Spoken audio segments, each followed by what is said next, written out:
দেখুন, নারী হয়ে একটা নারীর খিটকাল করাটাও আমাদের লজ্জাজনক ব্যাপার, বিশাল লজ্জা। যে উনি একটা মহিলা হয়ে মহিলাদের সুরক্ষা দিতে পারে না, এটা আমাদের লজ্জা ছাড়া কিছু নেই।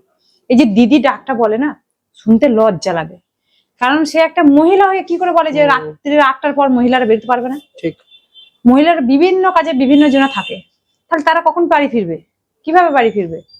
সে নারী হয়ে যদি একটা সুরক্ষা না দিতে পারে, তাহলে মানে আমাদের লজ্জা ছাড়া আর কিছু নেই। আর লক্ষ্মী ভান্ডার দিয়ে না মানুষের ইজ্জত কেনা হয়েছে।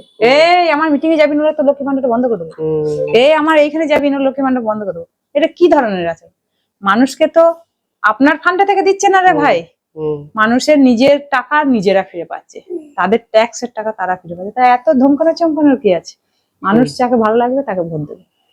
আপনাদের ওখানে কি আপনার আজকের দিনে দাঁড়িয়ে কি মনে হচ্ছে যে মানুষ ভয়ের কাছে মাথা নত করেনি? আমার তো তাই মনে হয়।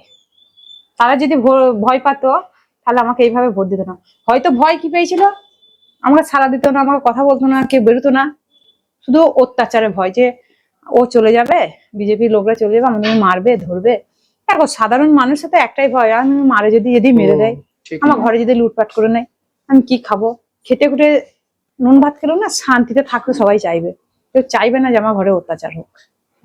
পুলিশ প্রশাসনকে কাজে লাগিয়ে রাজনীতি করতে তৃণমূল, এটা আপনি ফিল করেছেন কখনো রাজনীতি? একদমই তাই।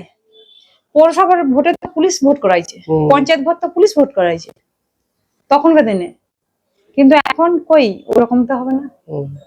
আইনটা আইনের মতন দেখা হবে, সাধারণ মানুষের মতন সব অভিযোগ নিয়ে যাবে, সবাই যেন সেখানে সেই স্বীকৃতি পায়, এটাই আমরা আশা